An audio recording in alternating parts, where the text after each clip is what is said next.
We are going live in 5, 4, 3, 2, 1.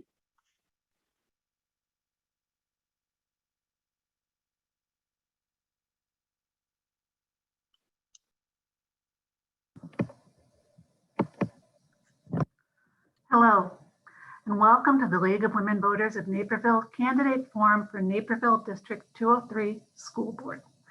I'm Becky Simon with the League of Women Voters of Naperville. We are a nonpartisan organization. We do not support or oppose candidates for public office. The League of Women Voters of Naperville values our longtime partnership with the District 203 Home and School Association, who is presenting this event with us tonight. Now, we are very aware of the rallies, the social media, the yard signs, and the emotion around this particular election. So let me assure you that you can always rely on League of Women Voters to present fair and civil candidate forums where each candidate is allowed an equal chance to respond. All candidates have been invited to participate in tonight's event, and all candidates present will be given equal time to speak. Questions have not been shared with the candidates ahead of tonight's event. Our moderator for tonight is an experienced league-trained moderator, and to avoid any conflict of interest, our moderators are always from outside of the district they are moderating in. Tonight's moderator is from Elmhurst. The questions we will be asking are all relevant to the job of serving on the District 203 School Board, and they are questions that can be answered by all candidates. Tonight, our format looks a little bit different because we have more candidates than usual. In order to give each candidate equal time to respond to questions, and to allow a reasonable number of questions to be put forth, we have expanded our forum time. We have also added closed captioning for those who need it. Or, if you prefer, you may turn off the closed captioning at the bottom of your screen. Now, I would like to introduce Emily Kozlowski of District 203 Home and School. Emily? Good evening. My name is Emily Kozlowski, and I am the Home and School President from Prairie Elementary, and I am representing the General Home and School this evening. General Home and School's mission is to encourage and facilitate a cooperative partnership among our students, parents, guardians, and district administration and staff to support and enhance the school experience of each student. General Home and School has worked with the League of Women Voters of Naperville to produce the voter guide, as well as the questions that will be asked of the candidates this evening. And now I would like to introduce the moderator, Jan Dorner.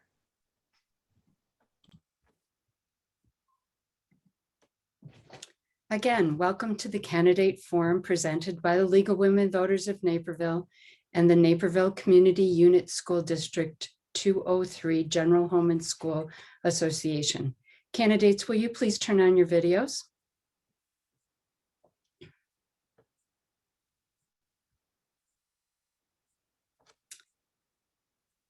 Questions for this forum have been collected from the League, General Home and School, and community members before this forum and were screened for duplication, clarity, and appropriateness to the office of school board member. The candidates have not been provided the questions before the forum. This forum is between 8 of the 9 candidates seeking 4 open positions for Naperville Community School District 203 School Board. Candidate William Egan is unable to attend this forum. All candidates have agreed to abide by the rules set forth prior to this forum. Each candidate will present a 1-minute introductory statement. The order to start is alphabetical. Then questions will be asked and each candidate will have up to 1 minute to respond in alternating order. Closing statements will be 1 minute. A league member will keep time, and candidates, I will ask you to adhere to the time limits. Candidate, please notice the timer. When you see the stop sign, you may finish your sentence. So let's get started. Let's start with an opening statement from candidate Andrew Binkowski. Hi, my name is Andrew Binkowski. I'm a parent of 4 children here in the school district. I have 1 in high school, 2 in junior high, and 1 in elementary school. And I would like to take this opportunity to ask everyone in the audience to really listen tonight to what the candidates have to say. Education is multidimensional, it's complex, it's messy, and it's very rife with emotion because it has to deal with our children. So some of the answers have a nuance or a subtlety or require some technical expertise and knowledge. And sometimes just there isn't a simple answer. And I know this because I've had to think more deeply than I ever could have imagined about the state of the district. And what I found is that the district, like my children, is sometimes great, sometimes terrible, but most of the time it's pretty good. And I am running because I see the potential for it to be great all the time. So please listen carefully, listen thoroughly, and I know that I will, because just like you, I'll be voting for at least 3 of the people here as well. Thank you. Charles Cush, opening statement, please. Thank you. Good evening. My name is Charles Cush, and I currently serve on the board of Naperville 203. I've been a resident of Naperville since relocating here with my family in 2010 with my wife, Jean, and our kids. I have 3 children, including 2 recent graduates of the district. I'm seeking re-election to the board for the same reason I ran the first time, and that is because I have a passion for helping others achieve their full potential. I believe that the district has a responsibility to provide a learning environment where every student has the opportunity to maximize their potential, and I want to continue to be part of helping the district fulfill that responsibility. If reelected, my top priority will be getting the students back to full-time in-person instruction safely and as quickly and safely as possible, and recovering from the pandemic. Within that context, I will focus on 3 key areas. First of all, student growth. Second is college and career readiness. And lastly is financial stewardship. Please visit my website, www.cushfor203.com to learn more. Thank you. Thank you. Kristen Fitzgerald, your opening statement. Thank you to the League of Women Voters in Home and School for sponsoring this candidate forum. My name is Kristen Fitzgerald. I'm a mom of 3 daughters in District 203 and our Board of Education president, first elected in 2013. I'm an education policy advisor and a longtime school district volunteer. I have volunteered extensively with Home and School, with the School Family Community Partnership, and with the Success Organization, founded by our district families to ensure the success of our African-American students and other students of color.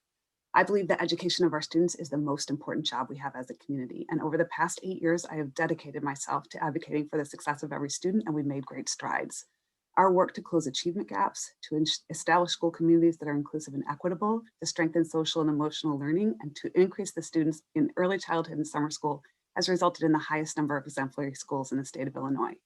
We are excited that the new guidance from our Department of Health will allow us to achieve our goal of returning to 5-day-a-week instruction for all students after spring break, continuing to provide a safe in-person learning environment for students and staff, and meeting students' academic and social and emotional needs are my top priorities as we progress through this school year and into the coming year. Thank you. Christy Helm, your opening statement. Hi there. Yes, good evening. Thank you so much to the League of Women Voters and Home and School for hosting tonight. I really appreciate this opportunity. Again, my name is Christy Helm. I moved to Naperville in June of 2017, and I moved here specifically for the schools. I have a 3rd grader at Elmwood, and I myself am a product of DuPage County Schools. I attended Elmhurst Public Schools K through 12.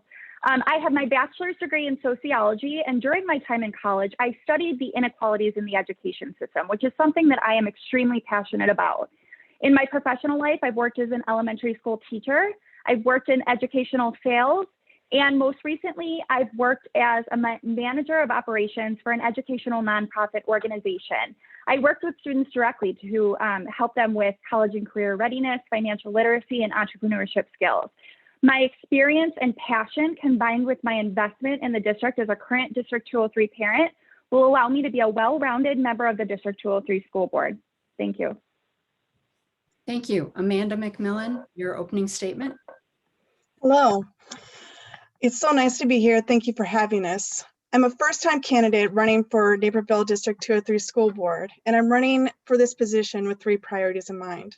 First, Now that the schools will be opening full-time after spring break, we need to focus on ensuring that the resources and services are in place to help students adjust back to in-person by responding to any learning gaps and supporting students with any social and emotional needs that might be unique to the transition. Additionally, we need to adjust the structure for the remote learners so they have the support needed to learn and thrive as well. Second, we need to help District 203 enhance our diversity and equity plan to integrate it throughout the entire district. Representation matters in our teachers and staff, curriculum, activities, opportunities, and I will use a DI lens in all decisions made throughout the district. And finally, I want to commit to an ethical and fiscally responsible school board budget that ensures students have all the resources needed to match our curricular, technological, social, emotional, and safety needs. Thank you. Thank you. The next opening statement is from Robert Reed. Good evening, everyone. Thank you to the League of Women Voters as well as the Home and School Association for having us here tonight. My name is Robert Reed. I'm a father of two, one in Lincoln and one in Maplebrook. My wife and I are four-year transplants to Naperville. We're not from the area and moved out here specifically for this school district.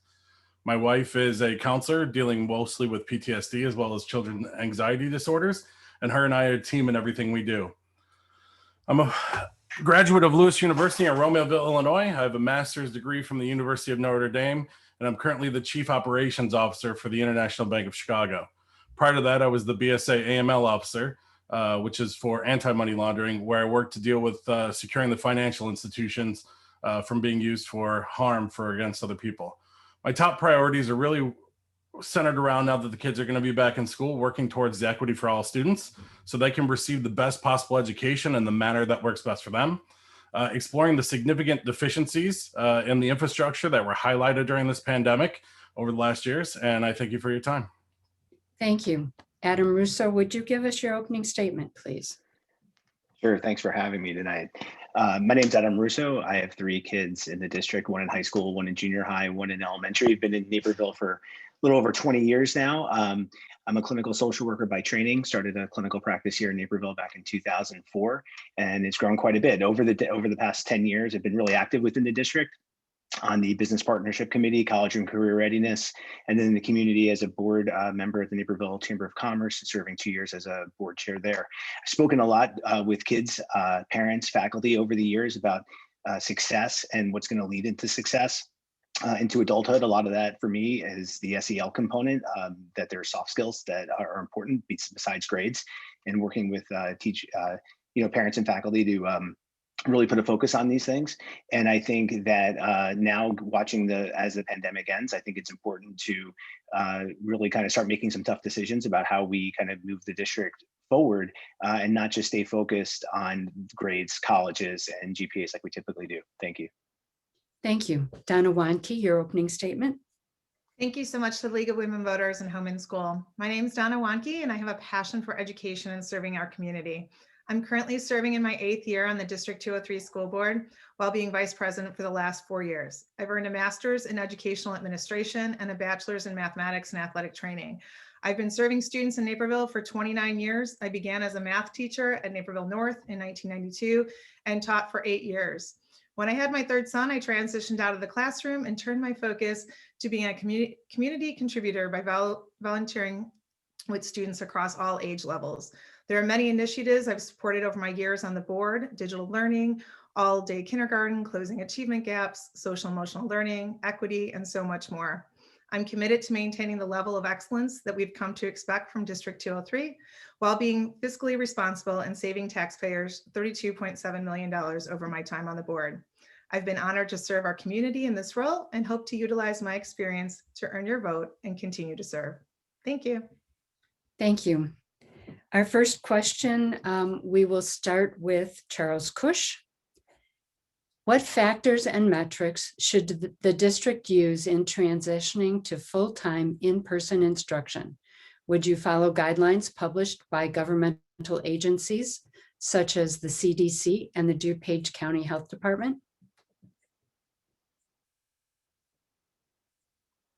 You're on mute. Thank you. So thank you for the question. In terms of key metrics, The second part of your question was whether or not I would listen to CDC, DuPage County Health. I think it's really important to understand where the experts are, because the information that we've gotten around this pandemic has been very fluid. And so it's really important to make sure that we are continuing to follow where we are with the science and picking measures, key measures. So key measures such as community spread, looking at surveillance testing within the schools to understand where we are as a district community, I think are going to be really critically important metrics to look at. And also understanding and getting feedback from the community and the parents as to, where they're feeling about where things need to be, and factoring that into our decisions as well. So I think it's multifactorial. It's not just the experts, although because they play a critical role, and we need to make sure that we're listening there, but also understanding what's happening specifically with our school community as a way to monitor what's happening and to maintain the safety of the kids. Thank you. Kristen Fitzgerald, the same question. During this unprecedented situation, we have prioritized the health and safety of students and staff. And one of the ways we've done that is by implementing the continuously changing health guidance, whether it's from the CDC, the IDPH, or the DuPage County Board of Health. Because of this, we were able to return to learn in person safely this January, and we were able to continue to provide the academic and social emotional support students needed whether they were learning remotely or in person.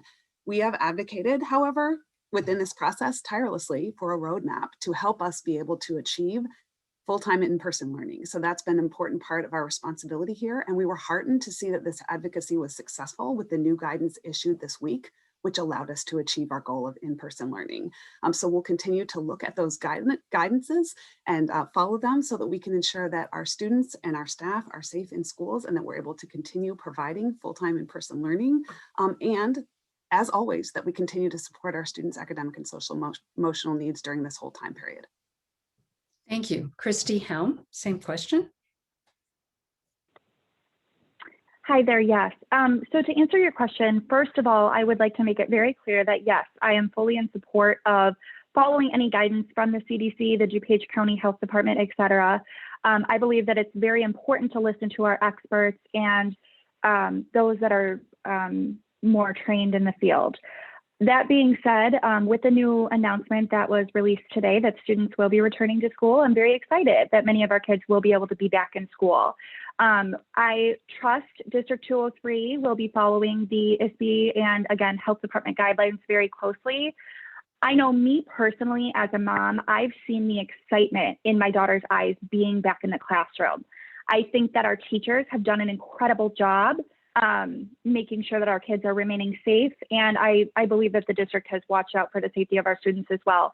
That being said, I also think it's critical though that we keep a remote component to the school year for definitely the rest of this year, if not next year as well, to make sure that we're meeting the needs of all of our families. Thank you. Thank you. Amanda McMillan, next, you're next up. Great, thank you so much. I think this is a great question on everybody's minds. I also strongly believe that it's really important to follow the experts with the CDC and the local health departments. I also believe that we should, we have great resources in place such as COVID screenings and also getting teachers and staff vaccinated. So I think we'd want to continue to track those metrics of that. And then also looking at staffing capacity, especially as we want to be able to focus on being able to provide those students that still need to remain at home remotely to be able to have staff that can focus directly on them, especially since the vaccine for children isn't in, probably won't come until the end of the year. Also, I'm glad that we have the new COVID relief bill that was signed, which $5 billion of that is going to go to Illinois schools K through 5, which will help enhance room capacity and PPE and looking at ventilation and other types of helping reduce smaller classrooms so we can create that social distancing. So I think we should look at that as a board as resources to help us to enhance the safety. Thank you. Robert Reed, same question. Thank you. Yes, I do believe in following the guidelines and the science. It just makes sense to keep everybody safe and healthy. So with that said, I find it interesting that we do have the announcement today that we're going back to full time. As most of us may recall in the last board meeting, the reason we weren't returning to more in-person learning was because of the metrics. Now, maybe I am wrong and maybe I misheard something from the last board meeting. But again, this wasn't necessarily based on guidance. This was based on the metric numbers that we were following through Northwestern and other areas. So I think the important part here is more about the transparency of what numbers we're going to follow, what metrics and guidelines we have to meet to have the kids in school, and have those real conversation with parents so that they know that we're going to require things maybe that aren't going to be as much fun, like testing and things, to make sure that we hit those numbers and guidelines. But I think the most important piece of this whole thing is the transparency the entire time of what we're doing, why we're doing it, and how we're going to accomplish the goals that we need. Thank you. Adam Russo. Yeah, I would say that, yeah, I mean, it's always good to follow, to have the guidelines from CDC and health department, but at the same time, we're a local community. So to look on larger levels to dictate how we should be handling things, I think is kind of goes a stretch too far. And, example is, we have Steeple Run School, for instance, which is less than a mile from Bennett Academy. Bennett's been open since August. They're in the same county, same metrics, same risk population, same everything. They kind of figured things out. We also, as a parents, know that kids are traveling to Indiana and Wisconsin every weekend to play travel sports and all the things that are supposedly put them so at risk, yet they're coming back here anyway. So, I mean, I think that we got to take all of these things into consideration and say, well, what's best for our community? I've been a big proponent of parent choice from the beginning. I think parents should have had a choice about what they wanted to do.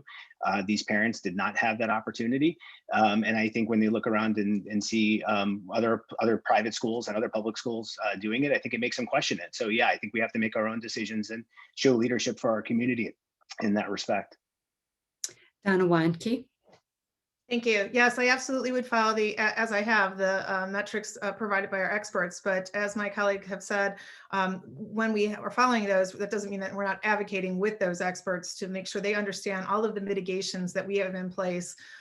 We have so many different levels of mitigation to help keep our students safe that it's important that we collaborate with the county and the state to be able for them to be able to understand what metrics we have or what mitigations we have in place.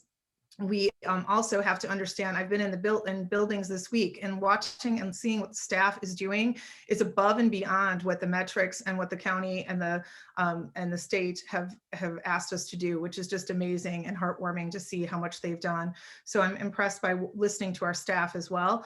And meeting the needs of our community is important. I think as we move back into a full 5-day in person, we also need to make sure that we have the choice for students to have a remote learning. The reason that things have changed is because the ISBE and Illinois Department just changed their mitigations on March 9th. Thank you. The next question, we will start with Kristen Fitzgerald.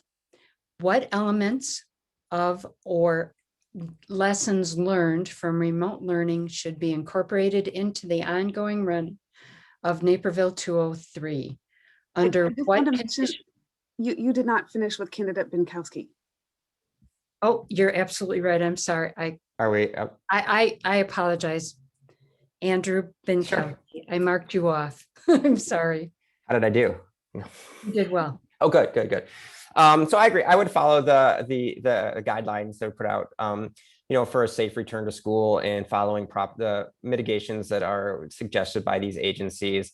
Our goal, I think everyone's goal here is to not just get kids back to school, but get them safely back to school. One thing that I would say is that we also need to make sure that if we are committed as a community, as a district to these guidelines, that they should be enforced. You just need to drive by 5 minutes after school gets out at Naperville Central on Hillside and see that the second the kids are getting off, that these aren't being, enforced universally while people are on the school ground. So, we need to make sure that people understand, even especially the students, that, these guidelines are not always just to protect themselves, but also other students and other members of the community who might be more at risk.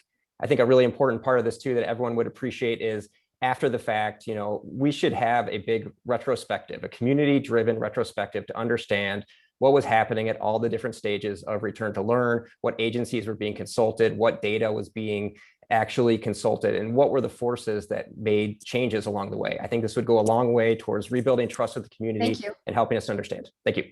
Thank you. Okay, now we can go to question 2, and with Kristen Fitzgerald starting.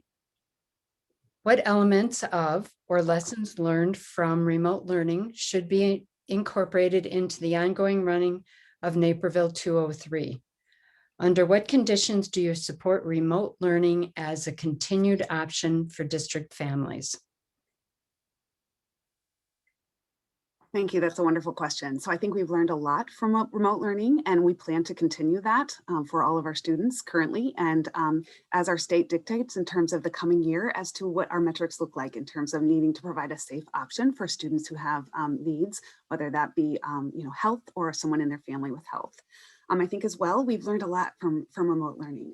Some of the things that we've learned, we have utilized many tools like Zoom to be able to decrease barriers to participation, whether that is for students when they are participating in the case of inclement weather, whether it's parents when they're participating in Zoom conferences. Those have been extremely effective in helping all people to be able to participate. We also have really worked to utilize Zoom as a way to continue to meet with our students and families and our administrators so that we can be sure to answer their questions. It took us a little while to get those kinds of forums going, and those are very effective in being able to connect during this time of social isolation. I also want to think about continuing the processes we've used to really support our students with teams that have really worked to look at their individual needs. Thank you. Christy Helm. Same question. Thank you. Yes. I believe that we have learned so much from remote learning. It definitely was a rough start, but I think that our teachers and staff showed quite their creativity as well as their resourcefulness. The amount that we have learned that we're able to do with technology, quite honestly, is incredible. In addition, I think it's important to acknowledge the resiliency that we've seen from our kids. We have learned that our kids, and most of us probably already knew this, right? But we have learned that our kids are incredibly resilient, and I think that they deserve a lot of credit for that. I believe that there are many useful applications for remote learning beyond just COVID-19. I think they can be used, as much as I'm sad to see the magic of a snow day taken away, I think that they can certainly be used for inclement weather days, as well as Kristen had mentioned, the parent-teacher conferences, parent orientations, all of those types of things. I would like to see remote learning continue until all students, especially those that are extremely vulnerable, have an opportunity to get a vaccine if they so desire. Thank you. Thank you. Amanda McMillan, the same question. Yeah, thank you. I also agree that remote learning has been a great way to be able to reach and help people and students that are immunocompromised, be able to engage in learning and help that continuity. I also think that it's been really great with snow days to be able to continue with having remote learning so that we don't have to extend the end of the school year at the end of the day.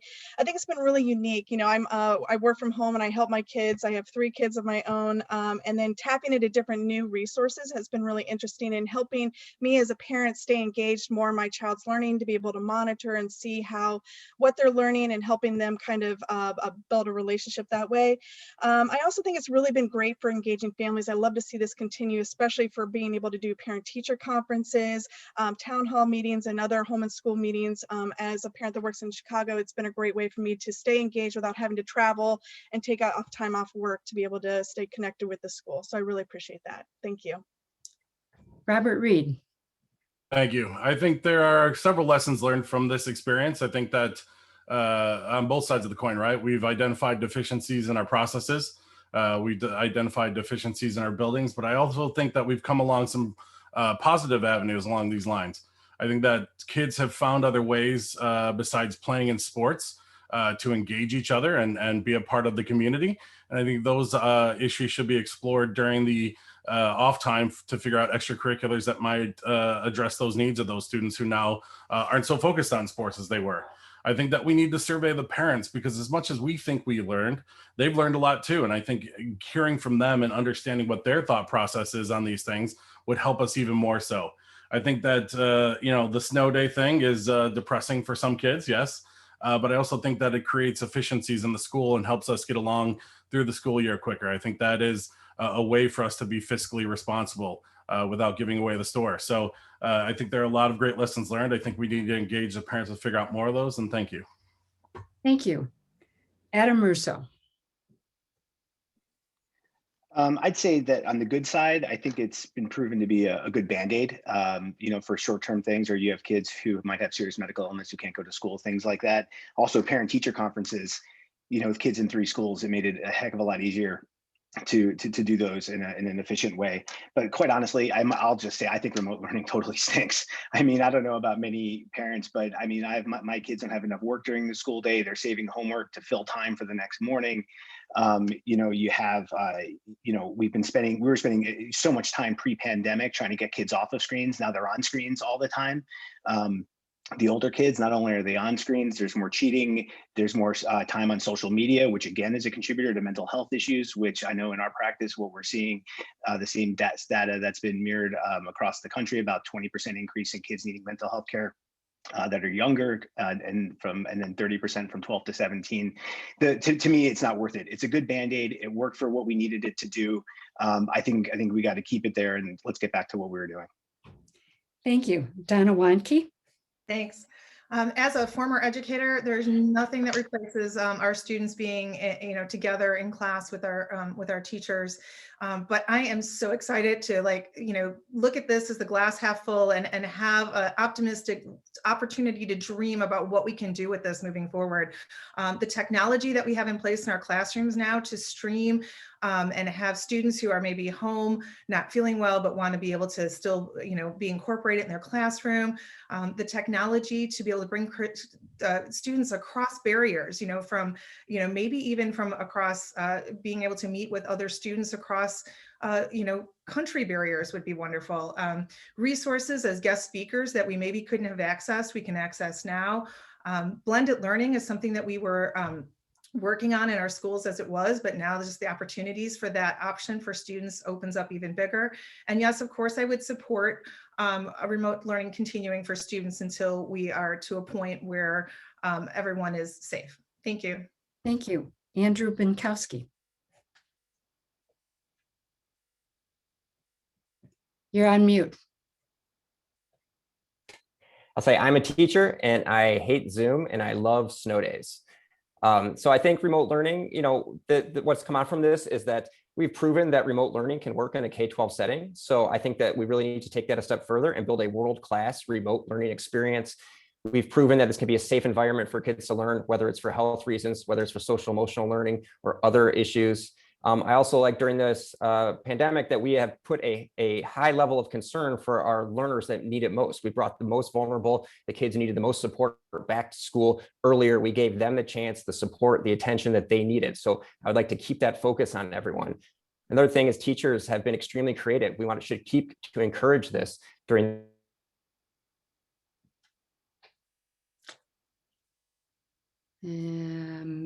what I think is the most important is parent engagement has been, tutors, proofreaders, therapists, they've done art awareness with their kids. And so, we need to capture that momentum and keep parents and families. Thank you. Charles Cush. All right, thank you. A couple lessons learned. One, I think that one of the most important lessons is that we learned that we can deliver remote learning. Now, that being said, we must continue to build on the foundation and improve our ability to deliver educational content through these mediums. I think it's also important that we should maintain some component of remote learning and an option for remote learning, because I think that one of the things the pandemic has taught us is that there's a diversity and range of needs in terms of at-home situations, and remote learning can provide some flexibility in terms of options of when people can get that educational content. So I think there's still going to be a place for it. Lastly, the world has changed, and we need to make sure that we incorporate the skills of remote collaboration, which will help our students compete at the next level, whatever that next level might be. Somebody earlier mentioned softer skills, and I think this is an important thing that we have all learned, that there's probably going to be some level of remote learning for the rest of our lives. And then lastly, remote learning has created an increase in access for folks who may not be able to travel. So other folks have talked about the ideas of parent-teacher conferences, et cetera. So I think that's a component that we need to learn and build on. Thank you. What is the ideal relationship between the Board of Education and the superintendent? Do you feel that the superintendent should continue to have authority to make unilateral decisions regarding return to learn? And the first reply goes to candidate Helm. Thank you. I believe that it's very important for the Board of Education and the superintendent to have a positive working relationship. Without that relationship, it would be very hard for the district to function properly. I will say that it was impossible for any of us to know really what was going to happen with the pandemic. So of course, hindsight is 2020.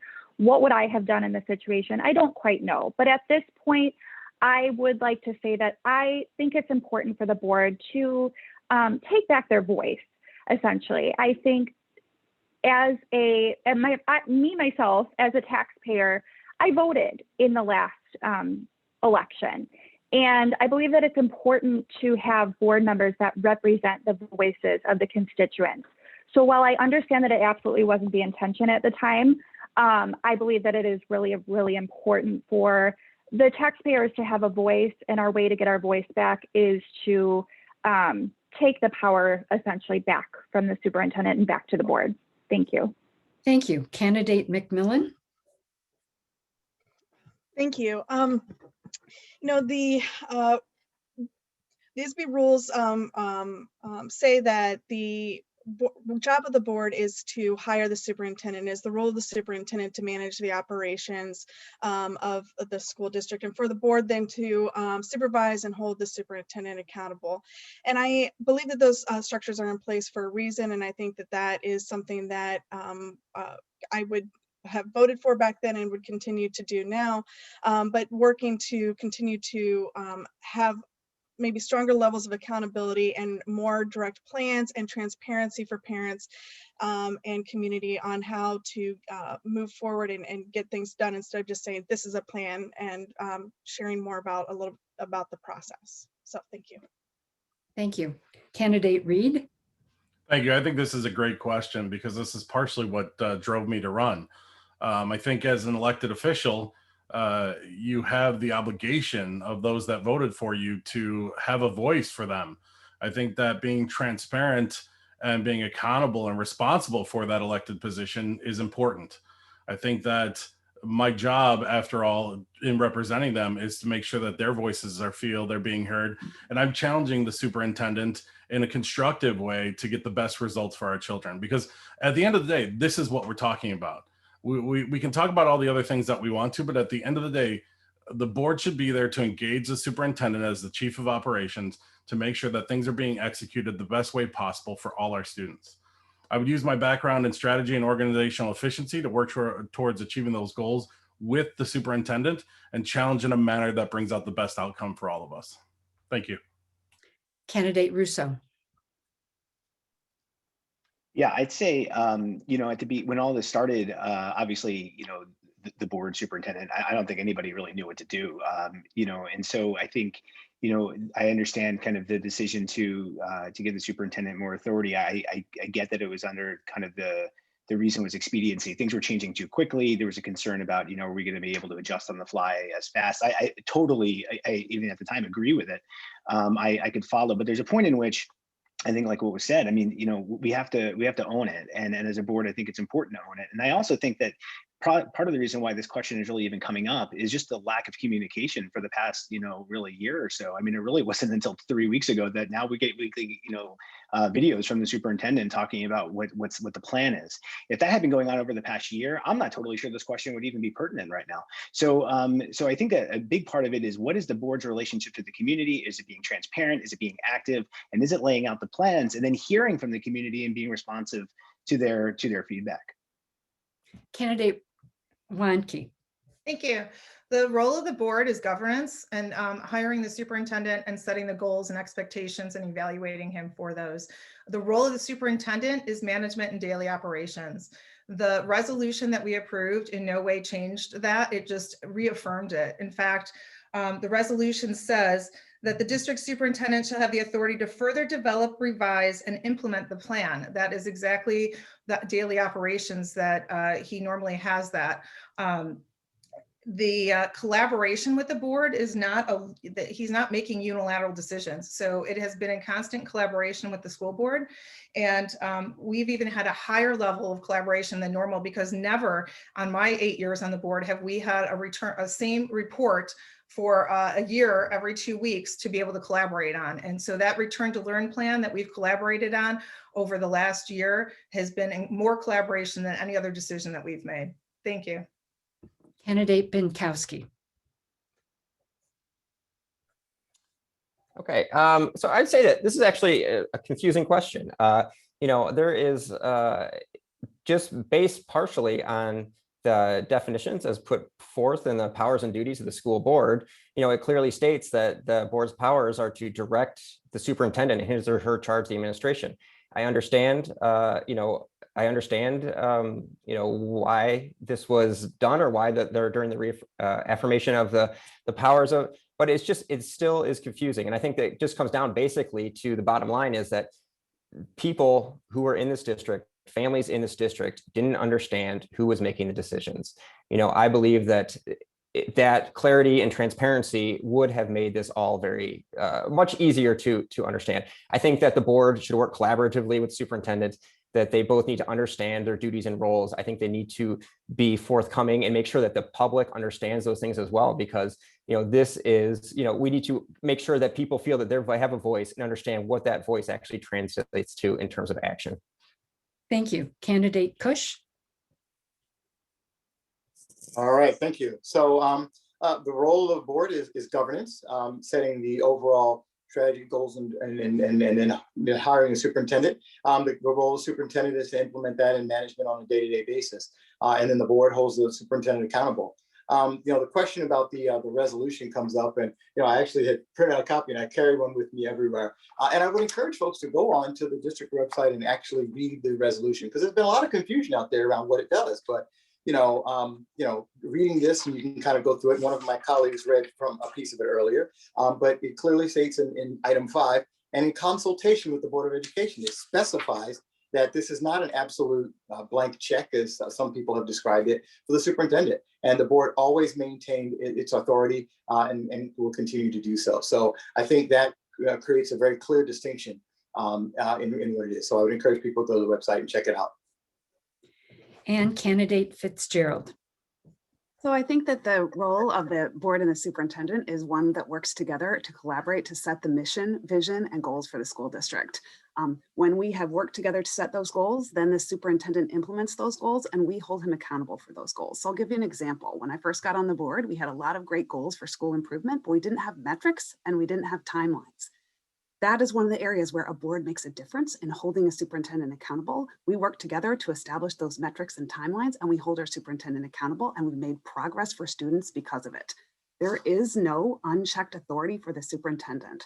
Rather, the resolution made it clear that it was affirming our goal that we were going to be back in person as soon as it was safe to be back in person. And it gave the superintendent that affirmation of state law and board policy for his duties to make those day-to-day decisions that were implemented because of time-sensitive factors, whether that was executive order, changing metrics, additional guidance from ISB or from CDC or from our DuPage County Health Department. But we maintained our ability to collaborate and to hold him accountable, as well as to ensure that it was required to be in consultation with the board. Thank you. Amanda McMillan will be the first candidate to reply to this question. While Naperville 203 has a history of being a fiscally responsible district, the state of Illinois is operating with a budget deficit. How can Naperville 203 remain fiscally responsible if less state funding is received from Springfield? Yeah, that's a really great question. And so one of the things that I've learned running through this is looking at how our system is structured. So we actually only rely, I think, about 20% on the state budget, which is, considering how big our district is, I think that's a really good place to be in, to be able to have a lot of local control and over our finances and resources.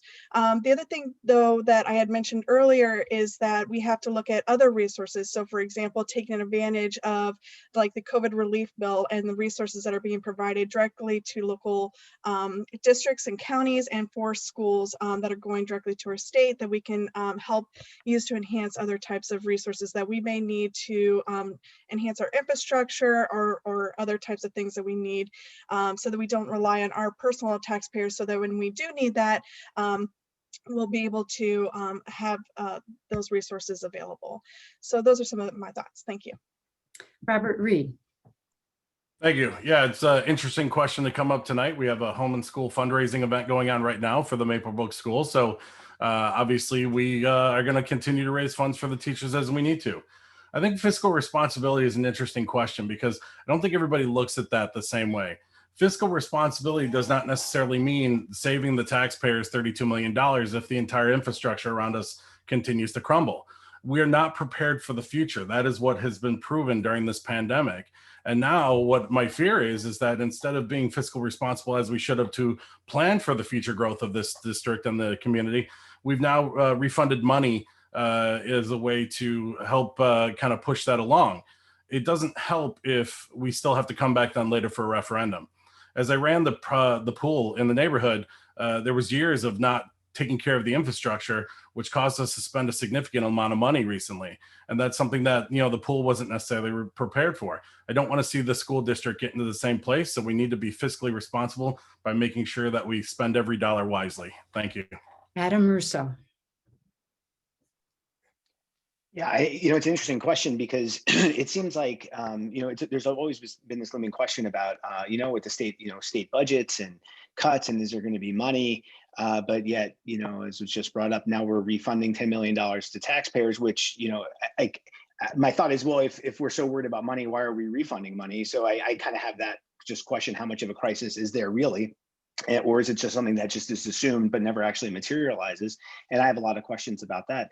The other part is, as a business owner, always asking, I think like what Candidate Reed was just saying, is are we spending money in the right places in the right ways? I mean, I think sometimes you have to spend money in order to invest to really ensure longevity and sustainability in good direction. So I think there's a lot of open-ended questions that are embedded in this. And for me, I just want to explore and see where are we really? Because quite honestly, when we're giving money back, talking about cash flow issues or money problems, it confuses me. Donna Wanke. Thank you. We approved a $293 million budget. Of that, 7.8% is funding comes from the state.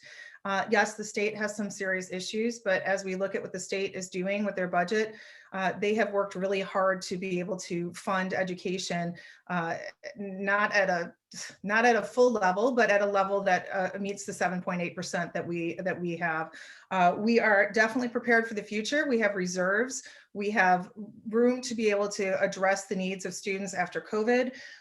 There's not going to be any referendum. That's not, it's a matter of being a good planner and good financial stewards that me and my teammates have been, my colleagues have been for the last 8 years and prior to that on the shoulders of other boards.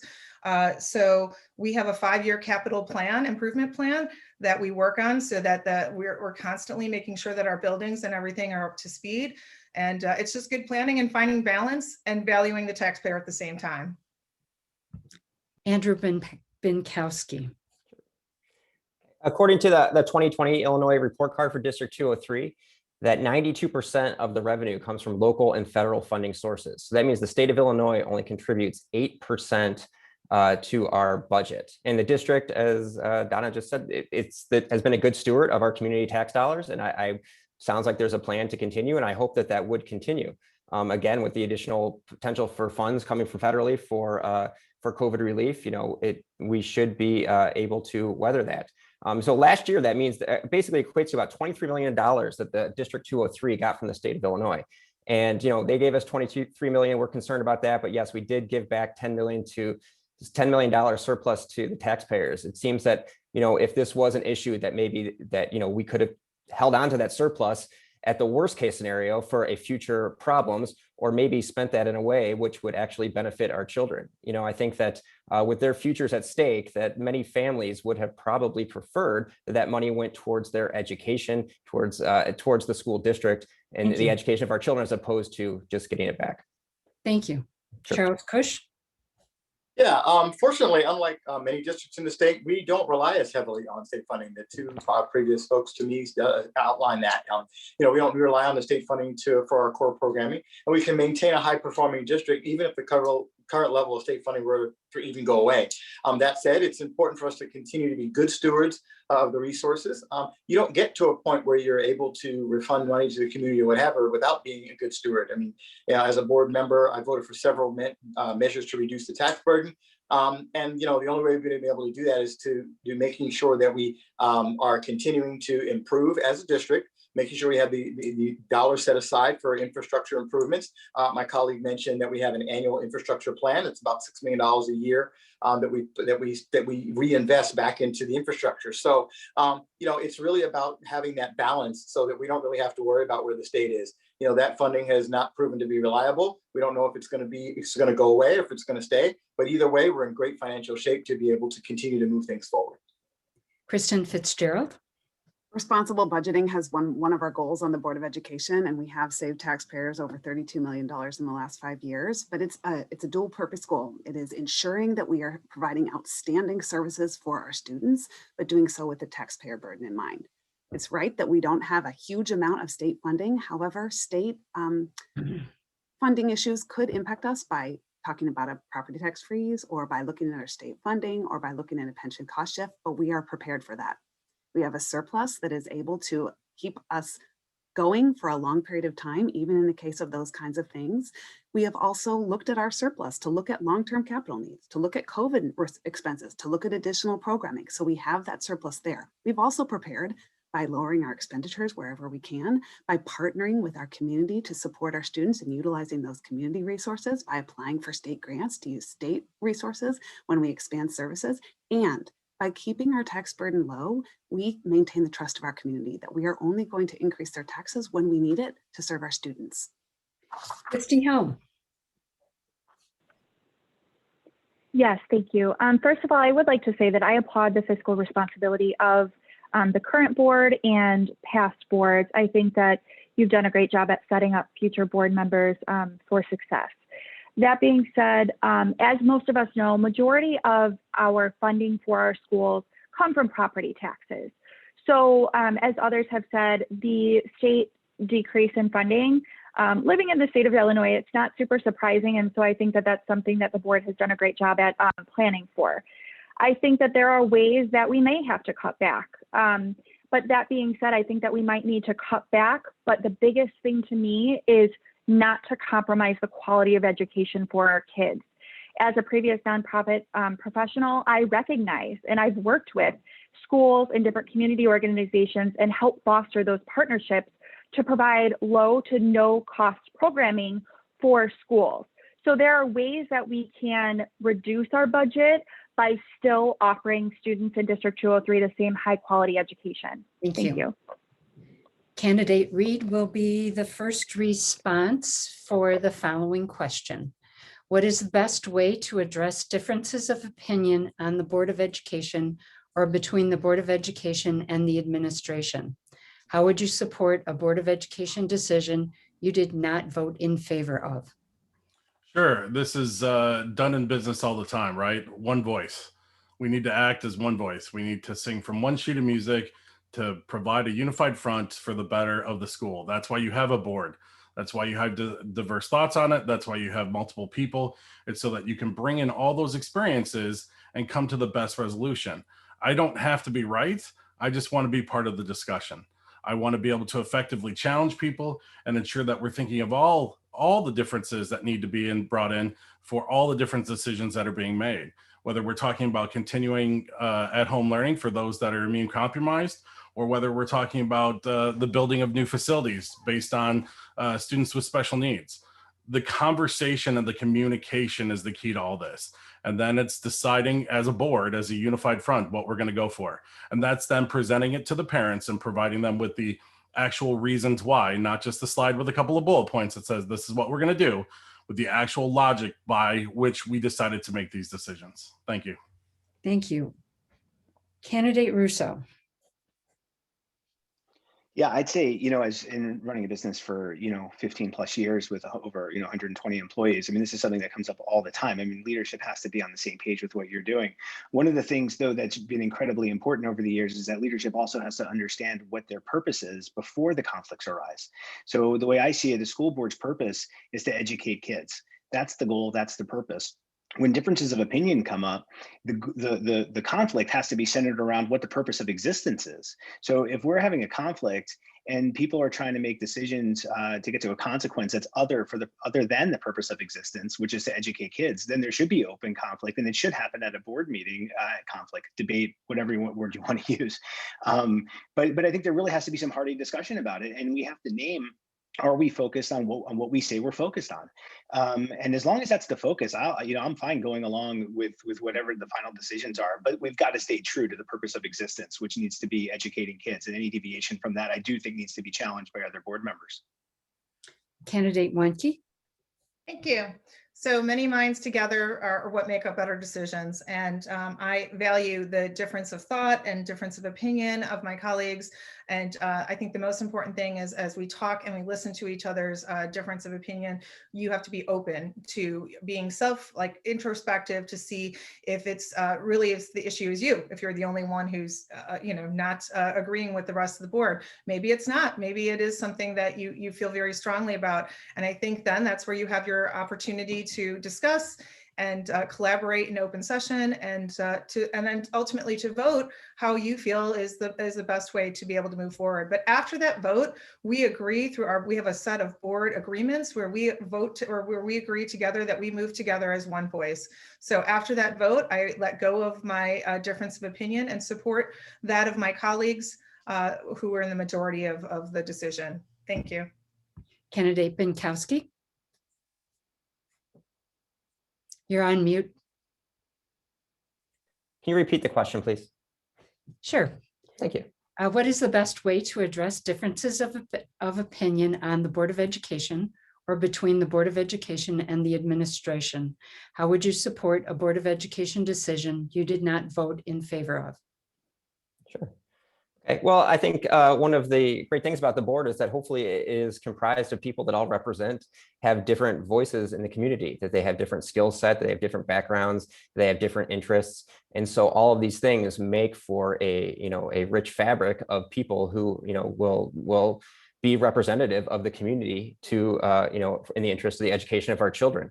So I think that easily for compromise is part of life. You have to listen, you have to learn, you have to discuss.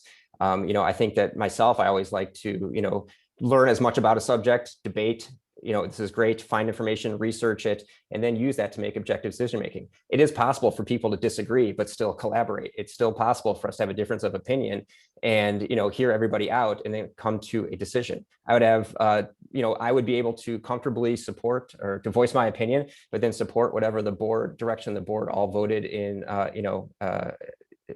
all voted in favor for without any problem, as long as I knew that my voice had been heard and we had a fruitful discussion about it. Candidate Cush. Yeah, I think it's important to draw on the strength of the diversity that we have on the board, and to provide that perspective, making sure all those voices are heard. As elected officials, it's our responsibility to collect feedback from the community and then bring that into the discussions so that we can bring that broad range of diversity, not just from the 7 people on the board, but also from the perspectives that we gather in our conversations with the community, so we can bring that to the table. I think that, once we have the deliberation and debate, others have said this, we need to make sure that we're all supporting the ultimate decision as one voice, I'm the type of person that I will work as hard to make sure that the decision we come with, that we end up on is implemented successfully, and that we still drive to success, whether it's a decision that I was in favor of initially, or whether it's one that was reached by consensus. It's really important that we make sure that we are operating with that one voice together while making sure we're bringing all the perspectives to the table. Candidate Fitzgerald. This is actually something we've thought a lot about as a board, because we actually changed our policies in this regard to ensure that we are able to work together and accomplish our goals for students. We established an annual self-evaluation of our board, and we meet with our superintendent and our board and Illinois Association of School Boards director, who helps us talk through, are we achieving our goals for students? Are we working well together to do so? And as a part of that, we established board agreements for ourselves and for one another that sort of guide that process. We ensure that we approach everyone with the best intentions. We assume that someone is coming with a good intention. We also ensure that when we are having a dialogue, that everyone is respectful. And then we also commit that we are going to bring out our very best ideas, that we're going to bring out our very best research, our very best data, and our very best advocacy for students in developing those goals. Because as we work together to set those goals, that's what helps us to keep our superintendent accountable, ensure that we achieve those goals for students. So this work together, as we work to make those final goals and decisions, is essential. And then when we get to that goal, we all support it. Candidate Helm. I really can sum up my response to this question in one word, and the word that I would use is respect. I think that we're all in it for our kids, and so we're all going to have different opinions based on our life experience, based on our education, et cetera, and that's okay. Different opinions are extremely valuable because they might open our eyes to different things that we might have not have thought of before and things like that. However, it is extremely critical that we are having these conversations in a respectful and professional manner. If I am elected to the school board, I will use my voice and I will vote how I feel, even if my voice might be the minority. That's okay. I am a team player and I know how to collaborate with colleagues. I know how to work as a team. And so even if I don't share the same opinion as some of my colleagues, I have the ability to set that aside and still put on the professional face so that the board can be one unified entity. Thank you. Candidate McMillan. Thank you so much. I think that differences of opinion are actually a really important part of being part of a board, because we're making a collective decision and we have to represent the diversity of the community that we're representing. And we come from a very diverse community, and conflict or difference of opinion is what helps us grow. And it's not only just as important to be able to share our voice, but to genuinely listen to each other, to understand and come up with the best decision possible for our children and our families. I think it's imperative that we have respectful debate that focuses on facts and from our perspectives, so that we can come up with a decision that is really inclusive and holistic to the needs of our community and our children. And then if there's a decision that's made that isn't something that I necessarily agree with, of course, as part of the collective board and respect for my colleagues, I will get behind it and I will really understand why we came to the decision we can. So if ever questioned, I'd be able to explain. Thank you. Thank you. Adam Russo, how would you create open two-way discussion between the community and Board of Education members to encourage transparency and feedback? Yeah, I mean, the district, historically, pre-pandemic, quite honestly, I mean, look, I've been in the community for a long time. I think the board's always done a really good job, quite honestly. I mean, I think, the pandemic pieces, I think to me, kind of highlighted, I think maybe needs some buttressing of leadership, quite honestly. And this is kind of one of those areas in the sense that, there were Focus 203s that were happening about community issues. Those disappeared over the past year. There hasn't been, and even with like community involvement or connection of, what are news updates that are going out to the community? Is there an email portal? Is there Facebook Live, Zoom Live? I mean, there's so many different things to be able to do to connect. If it was just brainstormed out and we worked with the communications department at the district, this to me should be easy. And I think, and this is where I think that lack of trust in the community to the board comes in, because for the past 11 months, there's been a lot of silence. And that's the frustrating part as a parent and community member. So I would work with the communications department to Thank you. augment that. Donna Wanke. Yeah, so our Focus 203s were community engagements that we did with large groups of our community, which became very difficult to do in the midst of COVID. So we had to pivot and do some different things. We worked with our home and school executive board to have smaller focus groups. I think that those need to continue. Those are excellent. From that came the idea for our superintendent's 203 in 2 minutes and 3 seconds, which is really designed to communicate with the whole community, not just our parents and our students, but with the community, the 60% of our community that doesn't have students in the schools, and our business community. We've also done those focus groups with our business partnership community. So I just think we have to continue. I've said over and over again, we can't over communicate. And yes, we need to communicate more. This is one of my goals of my platform. Thank you. Andrew Binkowski. Sure. I would suggest the internet. So I think it seems very difficult to believe that the communication is such an issue today in today's day and age. It seems, between the ability to send a message to anybody at any time, that communication should probably be the least difficult thing to accomplish nowadays. I think it has more to do with what you're trying to say or explain things. So I think that, technologically, or the infrastructure is there for the district to communicate and the board to communicate to everybody, but they just need to figure out the right things to say to people so that they understand, explain things in a way that the community wants to know. They need to answer them. They need to understand. I've just talked to many people who feel very frustrated by the process of, at a board meeting, being able to talk but not hear anything back, or sending an email and getting a form response back. I think that the FAQ takes 12 clicks to get to on the District 203 website. That is not a reasonable response to when somebody has a legitimate question or would like to solicit some feedback to the board. So I think that just overall communication, the infrastructure is there. They just need to clarify and communicate in a way that the people want. Thank you. Charles Cush? Yeah, my colleague earlier mentioned a couple of the vehicles, Focus 203s, 203 and 203. There's email, there's the FAQ document, there's a number of ways. I do believe, though, that this is one area that we can never do too much. We can continue to evolve as a district in communication, because while the information is all available, the person who spoke before me just said that, is there ways for us to streamline it? Absolutely.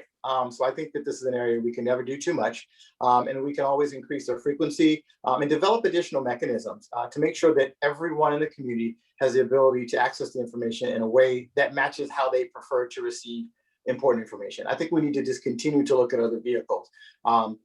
There's been any number of different social media platforms that we can continue to use as a methodology to do that. And I think we should continue to dial up our efforts in those areas. The recent 203 and 203 is one of those things that's been implemented in the vein of continuous improvement. And I think we need to do more things like that. Thank you. Kristen Fitzgerald. Hi, so I think that this is an area that we are continuing to improve. One of the challenges of this time is that we were trying to communicate in an unprecedented time of social isolation. And so some of our normal mechanisms, like a Focus 203 forum, weren't available to us. Our board meetings are a challenge to communicate because they don't have that two-way part of the communication. And so we've really worked to improve by adding opportunities for our community where they can have a chance to have their question and have their question answered. One of the ways that we've done that is with our Adopt a Board program. We have Adopt a Board member program for each school community, and our board members are able to attend those home and school meetings. I've attended several and had a Q&A, just a chance where people can talk to the board members and kind of talk about the rationale behind decisions and what their questions are. I think we've done that as well with our administrators. I know that at Naperville North, I've participated as a parent in a principal coffee by Zoom, where we were able to ask our questions. 100 parents participated and were able to get their questions answered. So these are the kinds of things that are really helping to improve this two-way communication. Christy Helm. Perfect. Really quickly, Jan, can you repeat the question? I can. How would you create open two-way discussion between the community and Board of Education members to encourage transparency and feedback? Thank you. So I will say that this past year has been extremely hard for all of us. I myself am a single parent, and going through the constant changes with the pandemic has been extremely difficult. I don't know, I know that this is nobody's fault, but it was very hard with the lack of transparency. And I think a lot of parents in our community have felt the same frustrations. I've heard from many in our communities making comments like, we know that the board is doing something, but we don't know what, because that's just not being communicated out to parents in the community. So I think it's important as a board member to make sure, again, I appreciate all of the emails and things like that have come from the board and the district and the schools and all of that, but all of the email communication is quite honestly very overwhelming. When you're having to read so many different emails from so many different places, for us busy parents, it's really hard. And so as others had mentioned, streamlining communication, making clear what the plan is, and making sure that the information is very easily accessible by all. Amanda McMillan. Thank you so much for the question. I think that one of the key things is that we want to be accessible. So we should show up to meetings and different types of school events and things going on in the community so that we're available to the community. I think continuing to have listening sessions with students and parents and having town halls, focusing on that. I love where the boards are assigned to the different home and school communities and being accessible to that. But I think we could even take it to another level, especially as we're trying to heal and repair as a community, that it's really, really important that we're listening to people. So maybe having like weekly coffee with the board, a virtual thing where we could adopt a school and switch it up so we can hear from all different types of schools throughout the community and listen and talk to them and swap out so that we can really hear and then take those decisions back and forth into our decisions moving forward. So those are some of my ideas. Thank you. Thank you. Robert Reed. I'm going to take a little different approach here. I think at some point you can actually over communicate enough if you aren't assessing how that communication is being received. And I think that's the challenge here for the last 11 months is that they kept throwing more communication at us, but we still weren't hearing the why. We weren't understanding what was going on. And instead of hearing us and listening to understand us, especially when emotions are so high right now, right, on this whole topic, that it wasn't the communication wasn't modified to address those needs. I also think I'd make a very tactical change and have the actual discussion of the board and the superintendent up front before the public comment section. I think that there needs to be more description than just a few bullet points on a slide as to what the plan is. It's more about the why. And I think the why has been missing for a long time. I think that is really the cause here, and the assessment of what the communication was or wasn't doing was never done for the last 11 months. Thank you. Candidate Weinke. Naperville 203 has put a focus on diversity, equity, and inclusion in the last several years. What do you think about this effort, and for what improvements, if any, would you advocate? Well, I'm very excited about the efforts for this. We have, I was a strong supporter of our hiring of our Director of Equity and Inclusion. She has worked along with administrators and community members and students to create a comprehensive equity plan that has goals that go through the year that we will achieve by the year of 2023. Their academic goals, their cultural goals, their goals for just making sure that students are feeling welcomed in their building. And so we have work to do here. Absolutely. We have lots of work to do because we have these plans from that we just put together and they go through the year 2023. I'm very excited about the work we've done with diversity and inclusion. We as a board also approved a resolution just supporting the diversity and equity that we have to be working on as a unit district. And so as we continue to review curriculum and everything else, I'm excited to see where we're going to be in a couple of years. Thank you. Thank you. Candidate Binkowski. You're on mute.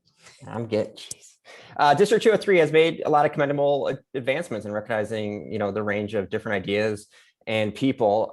They added the executive director of diversity and inclusion. They devised a comprehensive, equity plan. However, despite these efforts, that we still see a notable achievement gaps in subgroups, and it's not getting better for some of them. It's actually getting worse. And so I think that we need to make sure that in addition to just stating goals, that we need to act on them. This district needs to allocate resources and efforts, to students that need them, and they need to do this at times when they are, most likely to receive the benefit from this. I think that refocusing on early education, getting, kids the support and resources they need, is an investment in the rest of their education. And I think that this is something that we're missing. I was also very surprised that students with disabilities were not included as part of the comprehensive plan. I know that many school districts and learning institutions consider this, and I just found it interesting that the district didn't feel that they needed to be identified there. Thank you. Candidate Kush. You're on mute. Andrew, you and I are going to figure this out before the end of the night, I promise. You know, I too, like my colleague mentioned a few speakers ago, was a strong supporter of the hiring of the Director of Diversity and Inclusion. And I think she's made some wonderful strides, putting plans together and plans in place, and we're seeing some progress in that direction. One specific area I will focus on, hasn't been brought up just so far yet, is really focusing on the hiring and retaining of a diverse staff. We need to make sure that we're looking at this, and this is an area of interest that as a board we've brought up and we're looking at, because I think it's critically important for us to make sure that we're reflecting the community, not only for the benefit of the diverse range of students we have, but I think it's also part of the education process. As our kids are going through our schools, being able to see that and benefit from the richness of the diversity we have as a community, but then also making sure that's reflected in the staff, will help our students to be prepared in terms of some of the softer skills, not only academic side, but also on some of the softer skills, being able to collaborate, communicate to a diverse range of people. I think that's really important for us to instill in our students, and that's an area of focus I think we should continue to look at moving forward. Candidate Fitzgerald. So in the fall of 2019, racist events in our community and our school district showed a need that this was a real problem in our community. And we convened after those events honest forums so that our community could share their perspective, our students, our families. And what came out of those forums was a clear call, not just for progress in this area, but for transformation. This is one of my top priorities. I'm committed to this transformation, and our board and district are committed as well. In fact, we put our commitments in writing in June of 2020. We passed a resolution reaffirming our commitment to equity for all students, to overcoming systemic racism, and to ending racial injustice. We have put our money where our mouth is. We put a $2 million initiative in place to ensure that all our students are achieving, and it's showing measurable results. We have committed to look at our policies, practices, programs, curricula, and culture to ensure that we are undoing inequities and achieving equity for all students. We are committed to elevating student voices, to partnering with all families, to hiring a diverse staff, to ourselves as leaders in this community effort for change. Thank you. Candidate Helm. Yes, I absolutely 100% value diversity, equity, and inclusion. It is something that I am extremely passionate about in my personal life as well. I believe that our differences are what make us great. And I think that we can all learn a lot from each other's differences. In terms of what District 203 is doing, I think that they've made great strides. However, there is a lot farther to go. First of all, I think that we need to be partnering with community organizations. They are out there and they want to work with us. So organizations such as ICN, NAACP, et cetera, they all want to work with our district to help us continue to move forward. In addition, I believe that we need to continue to educate not only our teachers and train our teachers, but also train our families and our parents and our students to learn how to have respectful conversations about our differences. Additionally, we must look at the achievement gap. We all know that the pandemic has been especially hard on people of color, and therefore it's important to work on closing the achievement gap. Thank you. So it doesn't widen further. Thanks. Candidate McMillan. You know, diversity, equity, and inclusion is one of the main issues of why I chose to run for school board and have been thinking about for several years. My daughter, when she was in 5th grade, was studying American history, and she part of her curriculum was choosing a choose your own adventure for slavery. Like, that was actually a choice back then. And it was something that I was just like, this is something that is not okay, and I don't know how much of awareness this is, and this is something that has to be addressed. So representation matters, training matters. Having the Director of Equity and Inclusion since that time is a really important step. I love her tweets that I read all the time about amazing people that have changed history. And then having that type of thing integrated into our schools nonstop is something that I think is incredibly important, to have regular dialogue so it's just normalized. I think it's really important to track metrics around diversity, equity, and inclusion for kids of all races, abilities, and languages, around access to honors classes, suspensions, athletics, and extracurriculars. Thank you. Candidate Reed. Thank you. As a manager of many different groups in my organization, I think diversity is the key in how we accomplish most of what we do. One mind does not accomplish everything, because one mind can't come from all the different perspectives that can possibly come from many different voices and minds. I think that we need to understand why we aren't attracting diverse candidates if that's an issue. I think that resolutions and all those other things are great, But if we're not continually assessing why we aren't achieving those goals and why we aren't closing those gaps, all of this talk of what we want doesn't mean anything. I think that it's very important to engage the various groups. We've met with a few of those. We're going to meet with more of those during this campaign. But I think that it's also important to meet with the students. Why aren't we talking to the students about what they need and what they feel they need to feel secure? If we can't meet the basic physiological needs of the students, how can we ever expect them to get to self-actualization? If they don't feel secure in our schools and they don't feel like they have the safety that they need, how do we get them to that next level? Thank you. Candidate Russo. Yeah, I think two things on this. One is I agree with the importance of diversity. I think all it does is enrich education and learning. But from a district perspective, I think it's part of the frustration I've had about why schools stayed, that we stayed closed for so long as far as in January. I mean, we know that students of color and students of lesser economic backgrounds were harder impacted by the policies of the past 11 months. So I would have liked to see the district be more aggressive in the name of equity and inclusion and getting kids back into school, because we know where the at-risk families were. Second part is that while we can certainly, I think, continue to track the achievement gap and access to classes, et cetera, but I think we should be tracking what's happening to these kids after graduation. How are they doing? We can do all these things here, but if we have if ultimately they're falling off the cliff once they graduate high school a year, 2 years later, then we're not doing a good job. And so we've got to assess what we're doing to make sure that it's worthwhile and then adjust as we go. Thanks. Naperville 203 has a variety of learners, including special education students, English language learners, and gifted students. Where do you feel there may be gaps in programming, and what improvements would you suggest? And we'll start with Andrew Binkowski. You're on mute. Can you repeat that one more time? I'm sorry. Absolutely. Thank you. Naperville 203 has a variety of learners, including special education students, English language learners, and gifted students. Where do you feel there may be gaps in programming, and what improvements would you suggest? Sure. Thank you.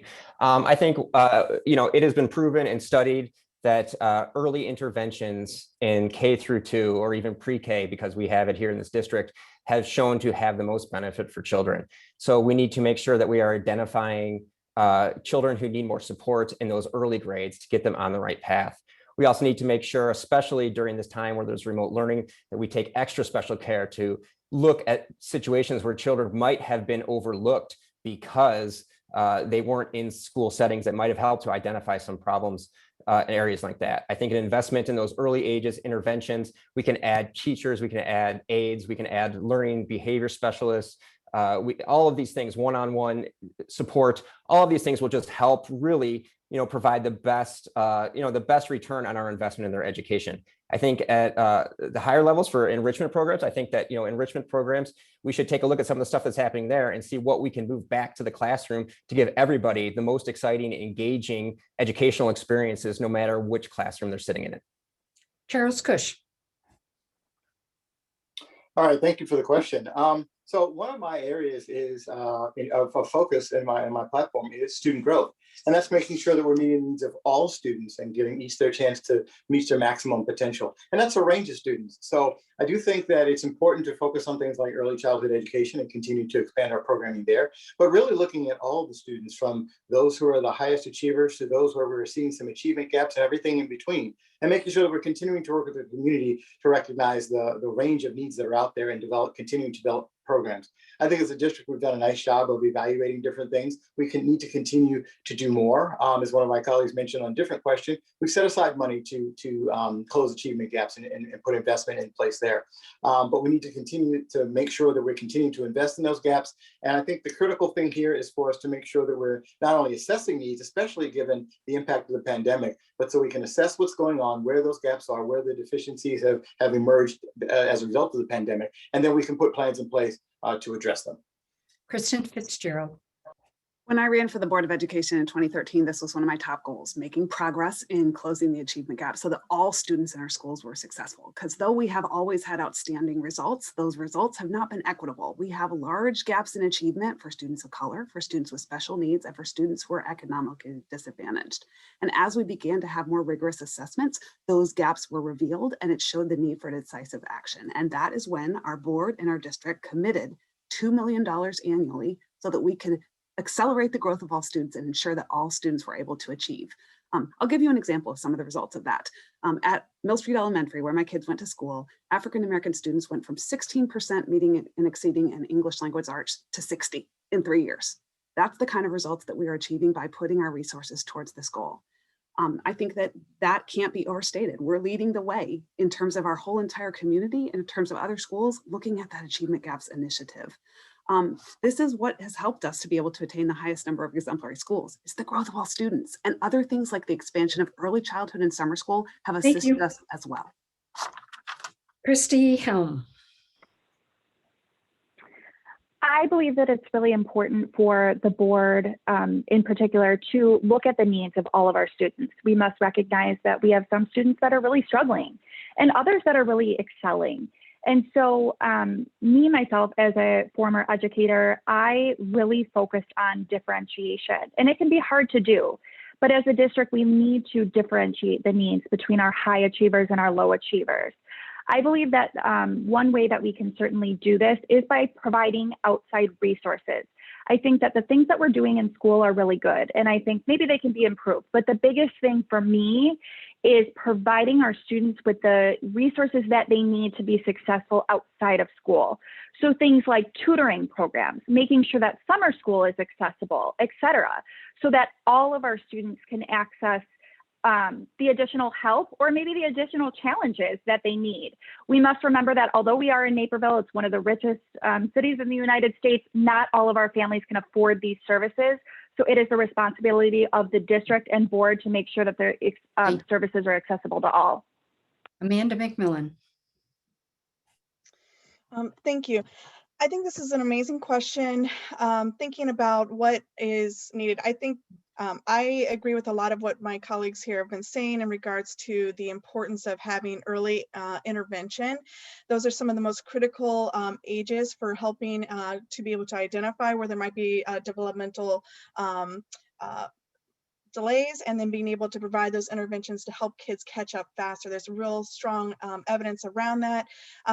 With Naperville, I've been incredibly impressed by the different resources that we already have in place with social workers and psychologists and speech therapists and occupational therapists that we have available to our kids, and continuing to have those aids and also the commitment of the teachers.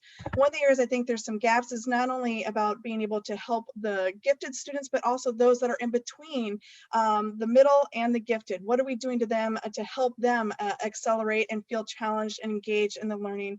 And again, representation matters. Having teachers that demonstrate the different abilities and languages would be great. Robert Reed. Thank you, Jen. I think this one is one that the board isn't necessarily the best perspective to answer from, right? I mean, I would love to give one answer to close all those gaps, but the reality is we don't know that. We're not on the front line. I think the best individuals to help us understand what those gaps are and what needs to be there are our teachers. It's our teachers and our parents.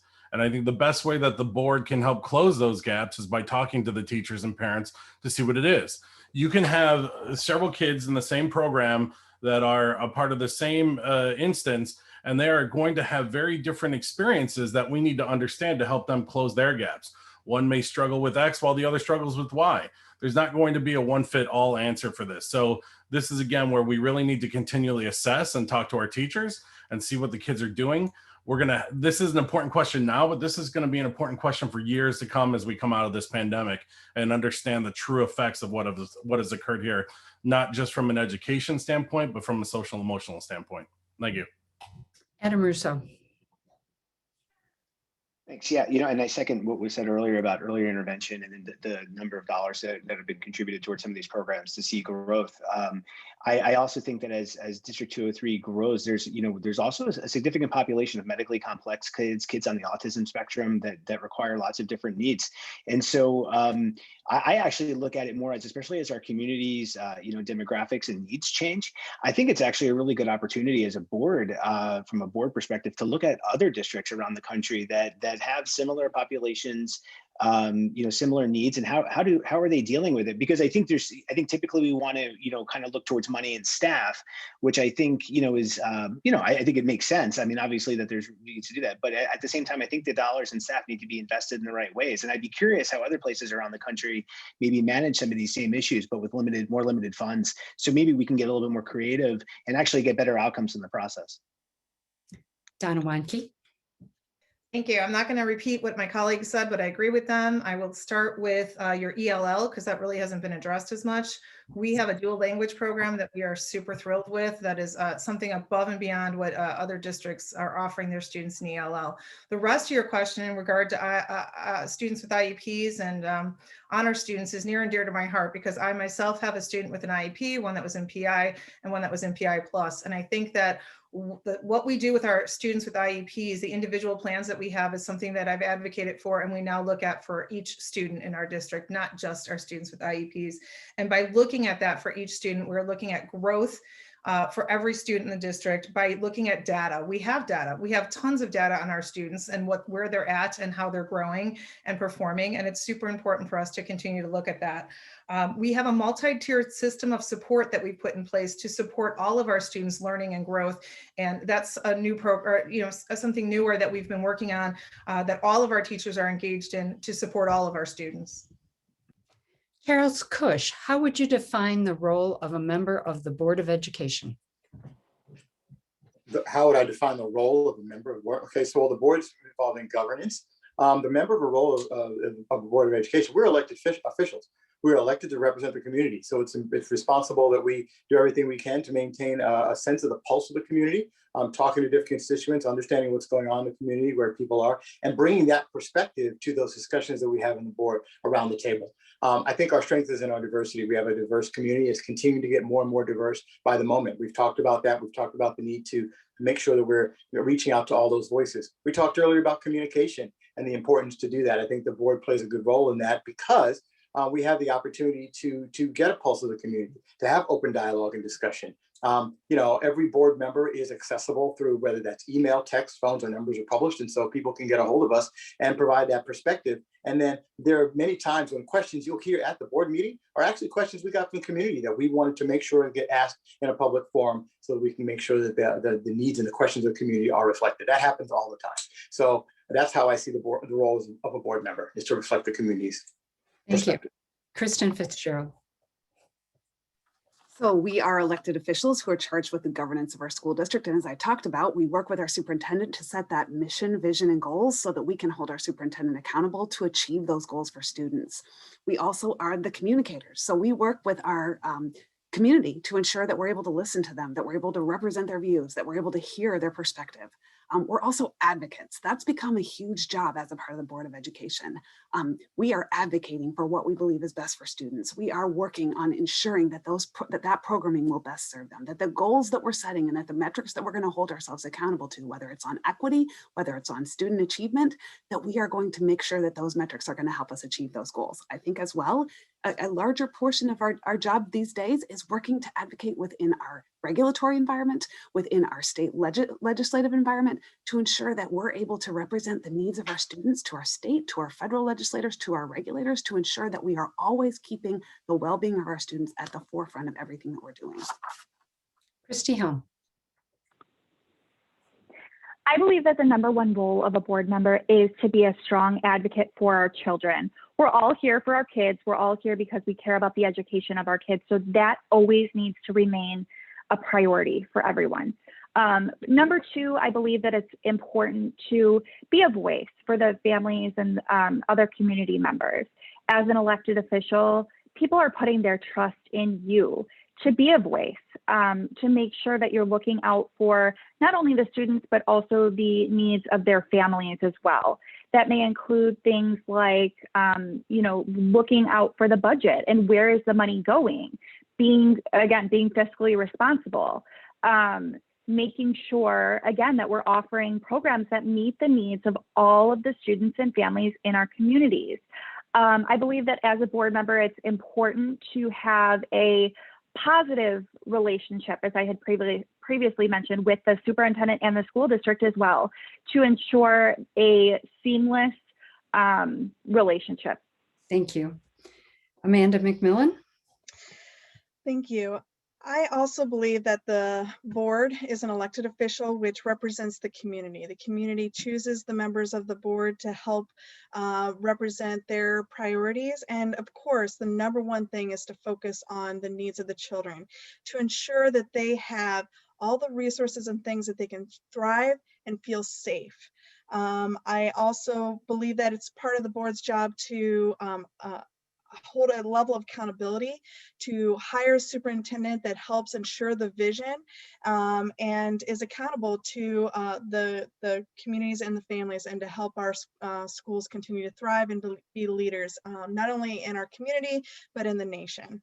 I am very proud to be part of Naperville and being part of schools that are literally leaders and places where people want to move to just for our schools. Thanks. Robert Reed. Thank you. Our job is to ensure that our students and our teachers have all the tools necessary to have the greatest opportunity that they have in life to be successful by their definition. That's why we're here. That's why we're elected. That's what it's for. It's to make sure that all of our children can get to where they want to be in life, wherever that is. And when we start deviating from that in any way, shape, or form, that's where we start to lose sight of what this is really about. It's about our kids. End of story. Thank you. Adam Russo. Yeah, like I said earlier, I think that the purpose of schools is to educate kids. I mean, let's face it, if it weren't for the kids, we wouldn't need the adults.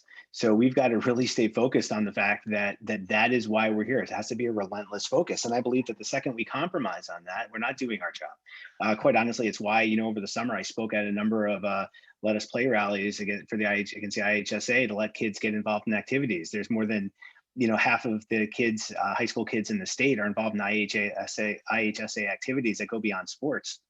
And I believe it's in their best interest to be involved. I thought it was in their best interest, in their best mental health, to get involved in some of those activities as safely as possible, because there are ways to do it. I'm not going to back down from advocating for kids. I never have. I never will.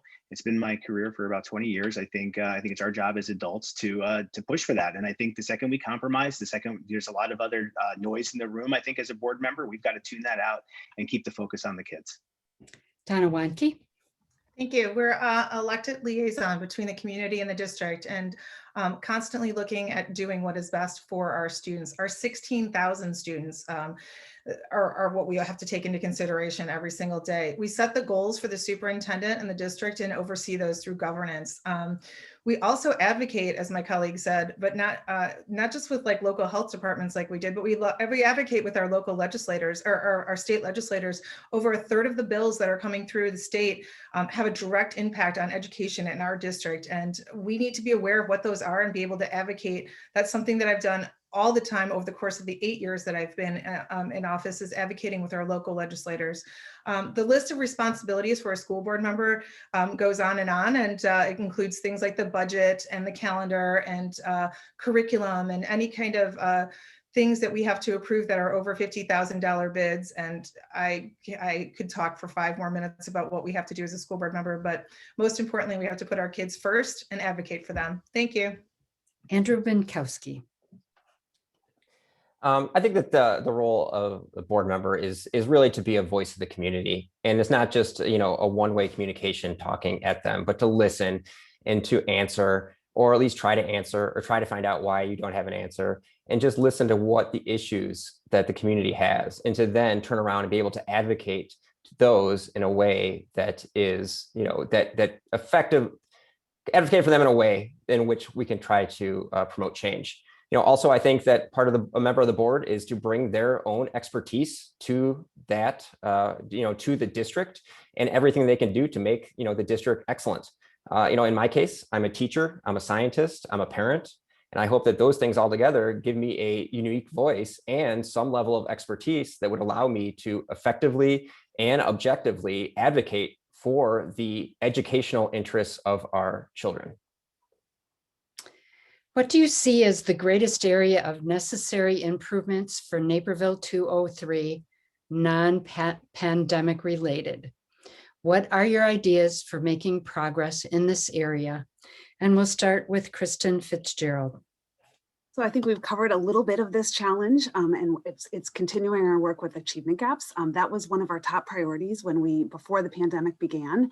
As I've outlined, we've done some great work to help with that. Some of the other things that we've done, we did found an early childhood collaborative. We put together a public-private partnership so that we are helping to educate other individuals that are providing services to students in the early childhood area to ensure that all of our students are ready for kindergarten. We also are doing screenings, developmental screenings, to ensure that we're getting our students in early.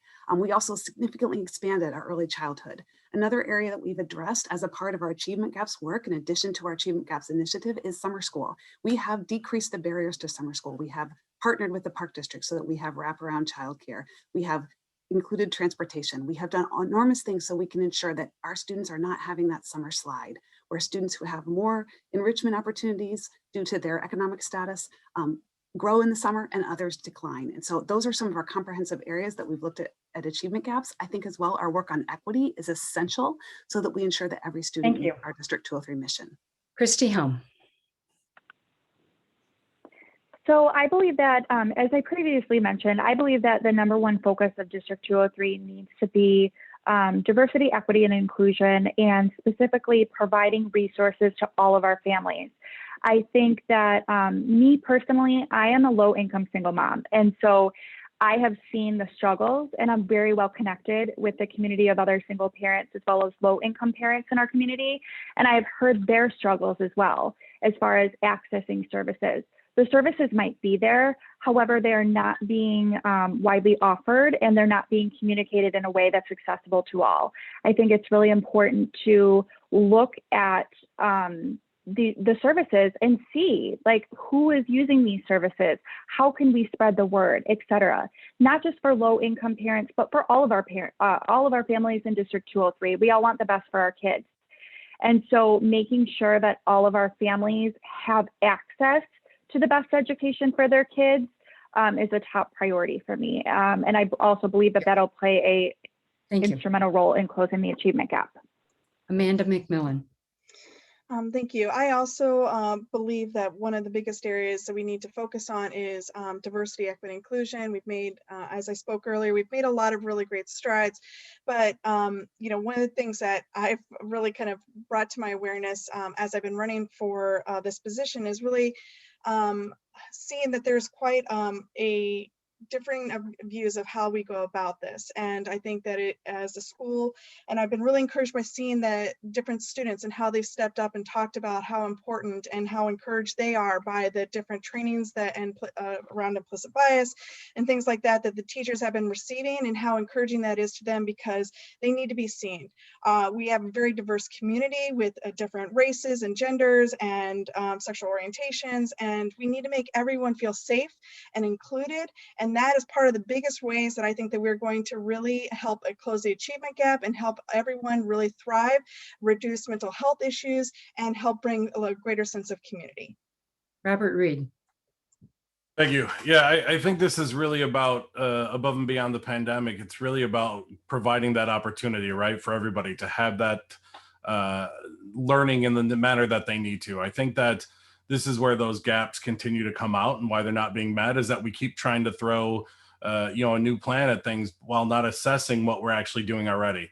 I think we need to fully assess how we're executing all of these initiatives across the board, across these different schools. And I think we need to understand what's working and what's not, and maybe take a new approach. Piling on more and more doesn't necessarily achieve anything if the more and more gets too obstructive to everything else that's going on. So looking at everything from the physical structures of our rooms, where, for example, there's one school that has a pod type environment where kids with ADHD or sensory processing disorder may be distracted because there's 3 other classrooms in their area right behind them. Looking at all those things across the board is where we really need to start at this point. Thank you.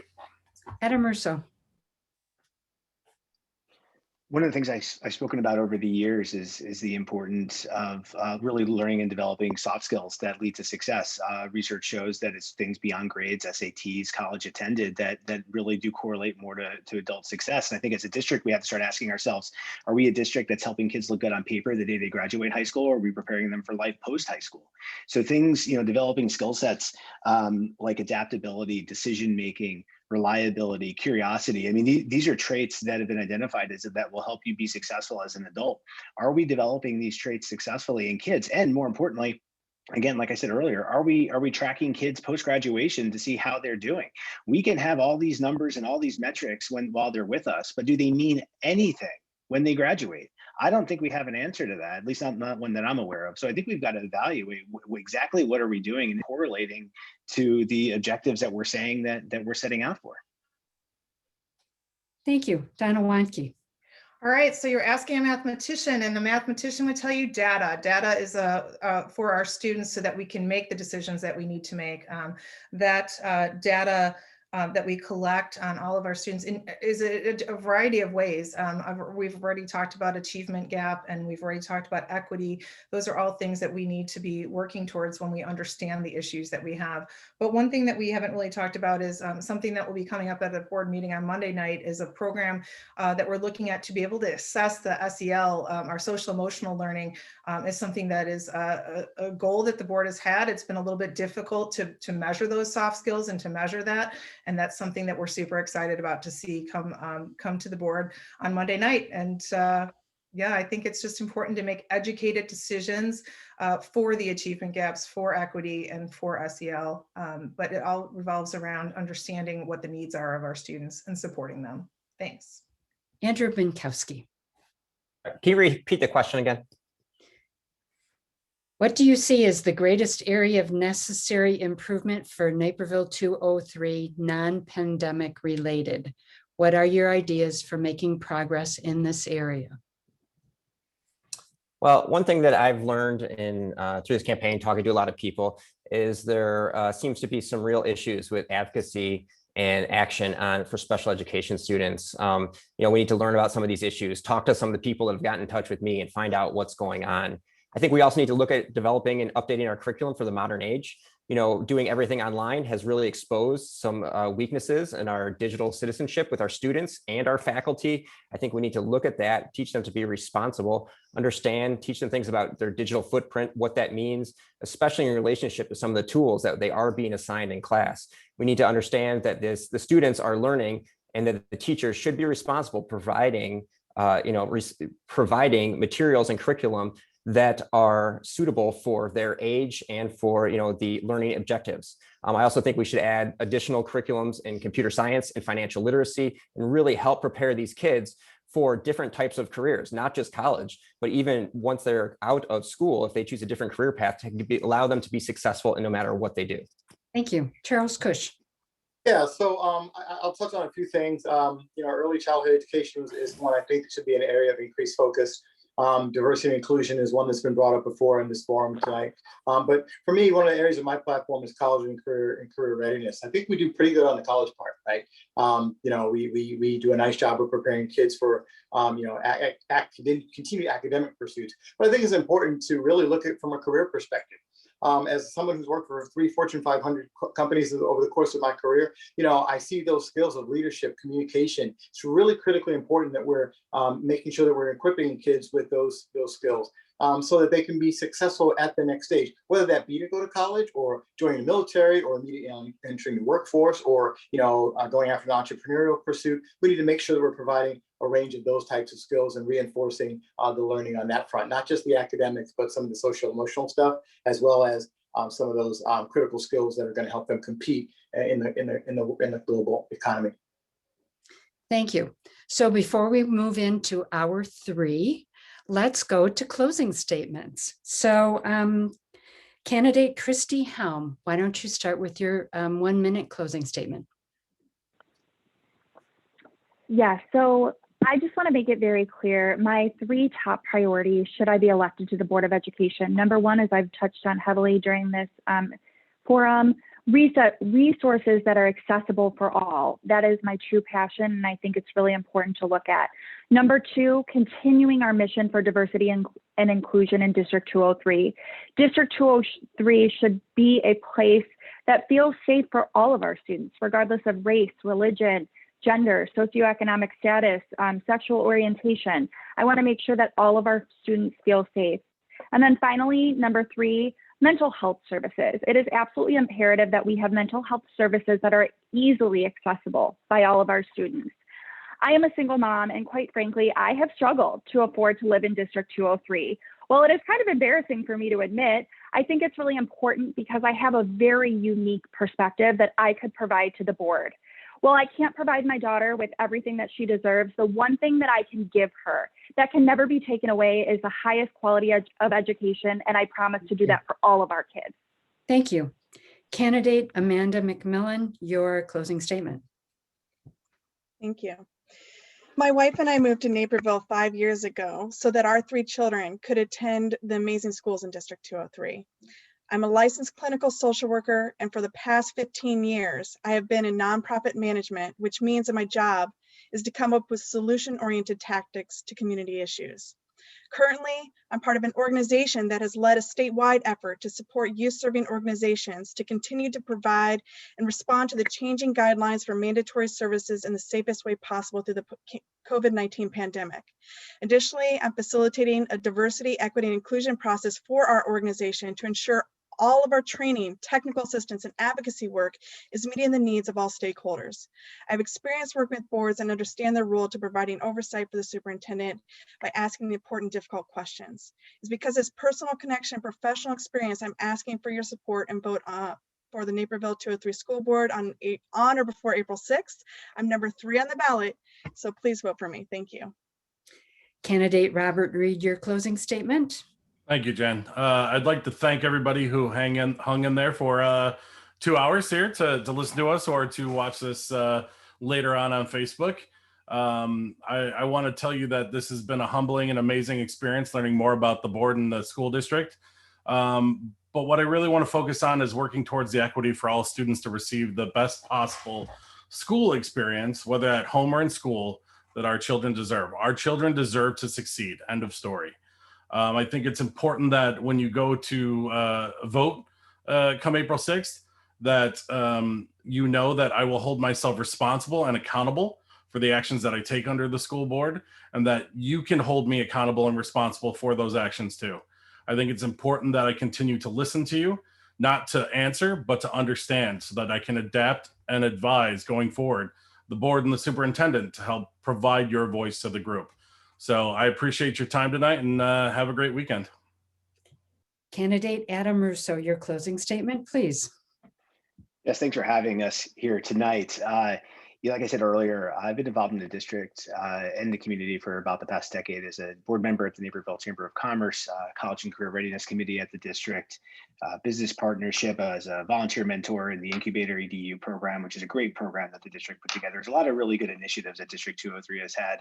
And but at this point, I think as an entrepreneur leading my business through the pandemic, I was disappointed in how District 203 managed the communication and engagement with the community. And I do think that there's some support and leadership that I think is a different perspective that is, I think, hopefully would be helpful to the board and just augment the skills that are already there. I think the reality is the board has done a very good job with a whole host of programs over time.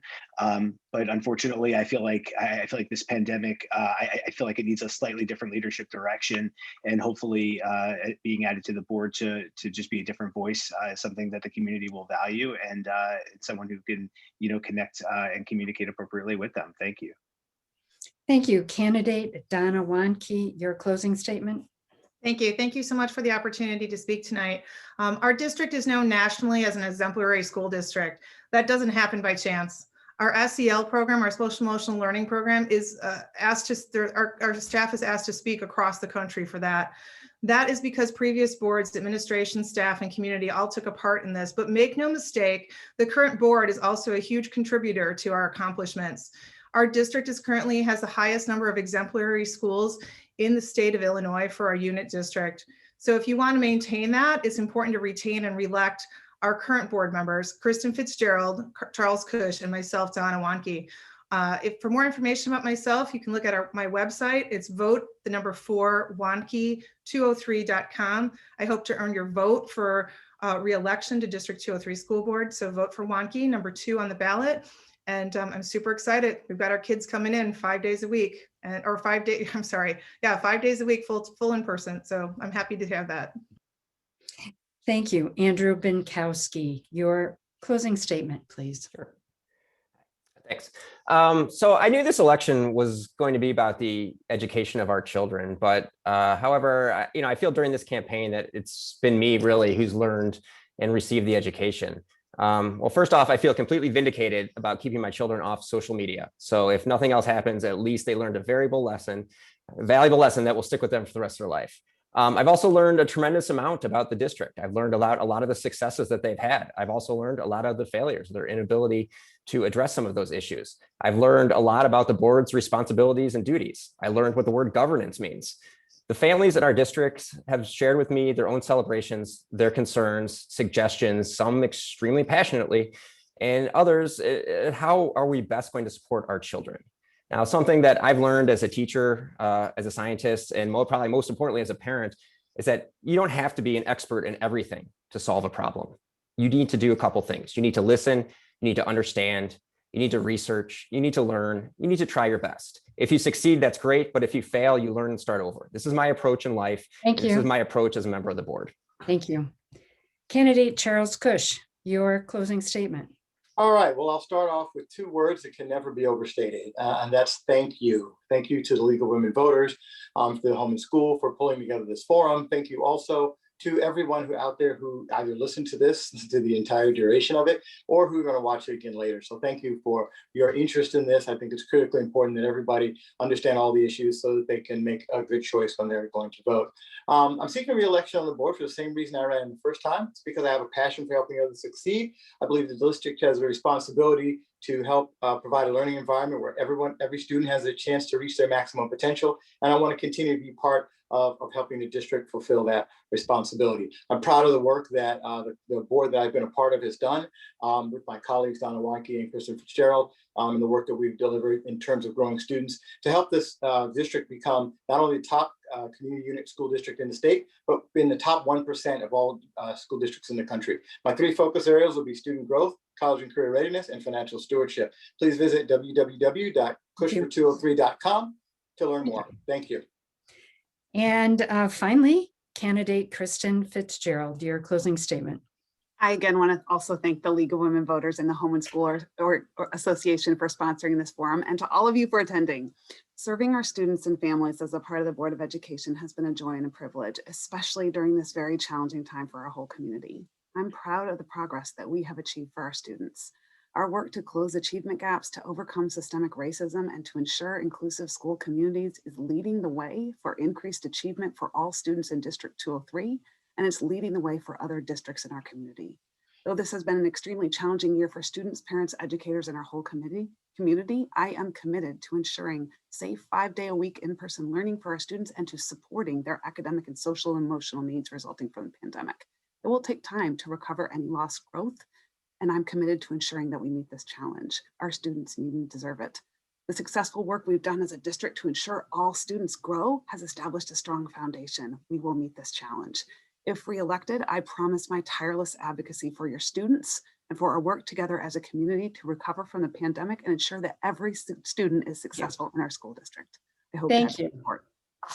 Our time is up for this forum. For more information, please visit the nonpartisan website, vote411.org, the candidates' websites, as well as the League of Women Voters of Naperville's website. We appreciate your participation, whether you are a candidate or a voter.